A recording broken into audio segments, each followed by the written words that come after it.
Assalamualaikum warahmatullahi wabarakatuh.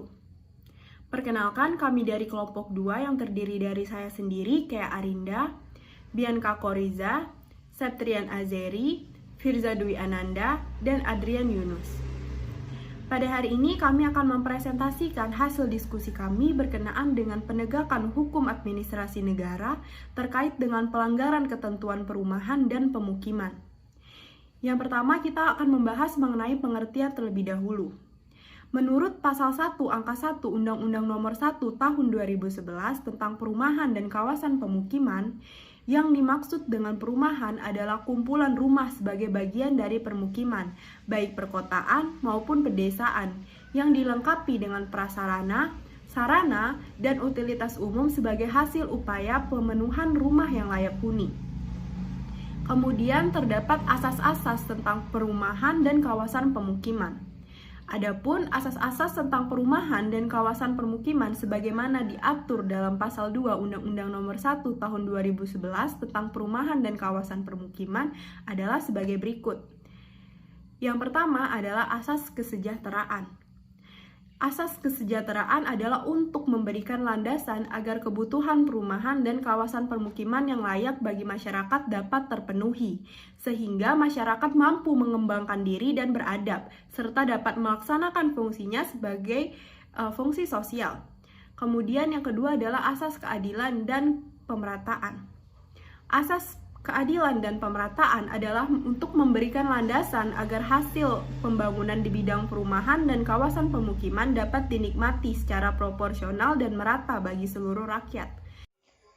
Asas kenasionalan adalah asas yang memberikan landasan agar hak kepemilikan tanah hanya berlaku untuk warga negara Indonesia, sedangkan hak menghuni dan menempati oleh orang asing hanya dimungkinkan dengan cara hak sewa ataupun hak pakai atas rumah.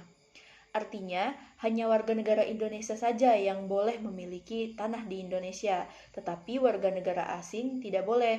Namun ada beberapa cara yang bisa ditempuh oleh mereka apabila ingin tinggal di Indonesia, yaitu dengan cara menyewa ataupun memiliki hak pakai atas tanah. Asas keefisienan dan kemanfaatan adalah asas yang memberikan landasan agar penyelenggaraan perumahan dan kawasan permukiman ini dilakukan dengan memaksimalkan potensi yang dimiliki berupa sumber daya tanah, teknologi rancang bangun, dan industri bahan bangunan yang sehat untuk memberikan keuntungan dan manfaat yang sebesar-besarnya bagi kesejahteraan masyarakat. Kemudian ada asas keterjangkauan dan kemudahan. Pada asas keterjangkauan dan kemudahan ini adalah asas yang memberikan landasan agar hasil dari pembangunan di bidang perumahan dan juga permukiman dapat dijangkau oleh seluruh lapisan masyarakat, serta mendorong terciptanya iklim kondusif dengan memberikan kemudahan bagi MBR agar setiap warga negara Indonesia ini mampu memenuhi kebutuhan dasar mereka akan perumahan dan juga permukiman yang layak untuk dihuni. Lalu ada asas kemandirian dan kebersamaan.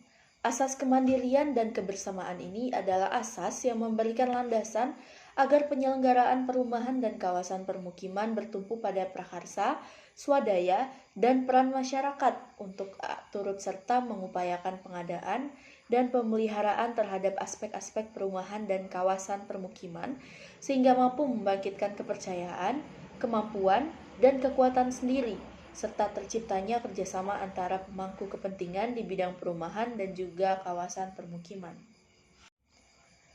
Selanjutnya ada asas kemitraan. Asas ini memberikan landasan agar para penyelenggara perumahan dan juga kawasan permukiman ini dilakukan oleh pemerintah dan pemerintah daerah dengan melibatkan peran pelaku usaha dan juga masyarakat dengan prinsip saling memerlukan, mempercayai, memperkuat dan menguntungkan yang dilakukan, baik langsung maupun tidak langsung. Asas keserasian dan keseimbangan. Asas keserasian dan keseimbangan adalah memberikan landasan agar penyelenggaraan perumahan dan kawasan pemukiman dilakukan dengan mewujudkan keserasian antara struktur ruang dan pola ruang, keselarasan antara kehidupan manusia dengan lingkungan, keseimbangan pertumbuhan dan perkembangan antar daerah serta memperhatikan dampak penting terhadap lingkungan. Asas keterpaduan. Asas keterpaduan adalah memberikan landasan agar penyelenggaraan perumahan dan kawasan permukiman dilaksanakan dengan memadukan kebijakan dalam perencanaan, pelaksanaan, pemanfaatan, dan pengadilan, baik intra maupun antar instansi, serta sektor terikat dalam kesatuan yang bulat dan utuh, saling menjunjung dan saling mengisi. Asas kesehatan. Asas kesehatan adalah memberikan landasan agar pembangunan perumahan dan kawasan permukiman memenuhi standar rumah sehat, syarat kesehatan lingkungan, dan perilaku hidup sehat. Asas kelestarian dan keberlanjutan. Asas kelestarian dan keberlanjutan adalah memberikan landasan agar penyediaan perumahan dan kawasan permukiman dilakukan dengan memperhatikan kondisi lingkungan hidup dan menyesuaikan dengan kebutuhan yang terus meningkat sejalan dengan laju kenaikan jumlah 36 penduduk dan luas kawasan secara serasi dan seimbang untuk generasi sekarang dan generasi yang akan datang. Asas keselamatan, keamanan, ketertiban, dan keteraturan. Asas keselamatan, keamanan, ketertiban, dan keteraturan adalah memberikan landasan agar penyelenggaraan perumahan dan kawasan permukiman memperhatikan masalah keselamatan dan keamanan bangunan beserta strukturnya, keselamatan dan keamanan lingkungan dari berbagai ancaman yang membahayakan penghuninya, ketertiban administrasi, dan keteraturan dalam mempertahankan perumahan dan kawasan permukiman. Penegakan sanksi terhadap perumahan dan permukiman yang berada di sempadan Sungai Bengawan Solo, Kabupaten Bojonegoro yang berpotensi menimbulkan bencana. Di dalam pasal 157 Undang-Undang Nomor 1 Tahun 2011 tentang perumahan dan kawasan permukiman yang berbunyi, setiap orang yang dengan sengaja membangun perumahan atau permukiman di tempat yang berpotensi menimbulkan bahaya bagi barang ataupun orang, sebagaimana dimaksud dalam pasal 140, dipidana dengan pidana kurungan paling lama 1 tahun dan denda paling banyak 50 juta rupiah. Pasal 140 Undang-Undang Nomor 1 Tahun 2011 tentang perumahan dan kawasan permukiman yang dimaksud yaitu setiap orang dilarang membangun perumahan atau pemukiman di tempat yang berpotensi dapat menimbulkan bahaya bagi barang ataupun orang. Ada beberapa kendala penegakan sanksi pidana terhadap perumahan dan pemukiman yang berada di sepadan Sungai Bengawan Solo, Kabupaten Bojonegoro yang berpotensi menimbulkan bencana. Yang pertama, ada kesadaran masyarakat yang berada di sempadan Sungai Bengawan Solo. Kesadaran masyarakat harus dibangun dengan sosialisasi dari pemerintahan daerah Kabupaten Bojonegoro kepada masyarakat yang tinggal di sempadan Sungai Bengawan Solo. Karena jika masih bermukim di sempadan Sungai Bojonegoro sangat berbahaya dan rawan terjadi bencana banjir dan longsor. Kesadaran masyarakat ini akan timbul jika ada sosialisasi kepada masyarakat dan memberikan sarana dan prasarana yang mendukung untuk tidak tinggal di sempadan Sungai Bengawan Solo. Yang kedua, ada perumahan dan pemukiman di sepadan Sungai Bengawan Solo sudah ada sebelum undang-undang tersebut dibuat dan disahkan. Permukiman tersebut memang sudah ada sebelum undang-undang tersebut dibuat dan disahkan. Hal tersebut dikemukakan oleh masyarakat setempat mengenai Undang-Undang Nomor 32 Tahun 2009 tentang perlindungan dan pengelolaan lingkungan hidup, Undang-Undang Nomor 1 Tahun 2011 tentang perumahan dan kawasan permukiman, Undang-Undang Nomor 26 2007 tentang penataan ruang, Peraturan dan Kabupaten Bojonegoro Nomor 26 2006 Tahun 2009 Rencana Tata Ruang Wilayah Kabupaten Yang ketiga ada Bojonegoro. lokasi perumahan dan pemukiman. Lokasi adalah posisi yang menetapkan suatu tempat atau letak bangunan atau orang berada.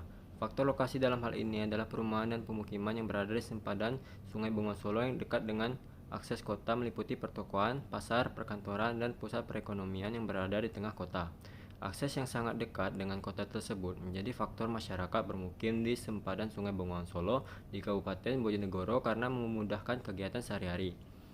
Selanjutnya, perlu segera dibuat kebijakan oleh pemerintah daerah Kabupaten Bojonegoro menanggapi penegakan sanksi pidana terhadap perumahan dan kawasan pemukiman yang ada di Undang-Undang Nomor 1 Tahun 2011 dengan membuat perda atau kebijakan yang berkenaan tentang dilarangnya didirikan perumahan dan pemukiman yang berada di sempadan Sungai Bengawan Solo di Kabupaten Bojonegoro yang rawan bencana. Di sini, Satpol PP tidak berani serta-merta melihat peraturan daerah Kabupaten Bojonegoro saja, tetapi juga menunggu kebijakan pemerintah daerah. Selanjutnya, kesimpulan. Kesimpulannya adalah penegakan sanksi terhadap perumahan dan pemukiman yang berada di sempadan Sungai Bengawan Solo masih sulit direalisasikan oleh polisi, Satpol PP maupun pemerintah daerah. Penegakan hanya dilakukan oleh Satpol PP pada bangunan di atas tanggul saja dan tidak secara menyeluruh, dan kendala yang dihadapi dalam penegakan sanksi masih sangat banyak, seperti tidak adanya sosialisasi dari pemerintah daerah, tidak adanya personil penegak hukum di bidang perumahan dan kawasan permukiman, tidak adanya koordinasi dan sosialisasi antara pemerintah daerah dengan aparat penegak hukum, serta kesadaran masyarakat yang kurang tanggap akan bahaya bermukim di sempadan Sungai Bengawan Solo. Baiklah, itu saja presentasi dari kelompok kami.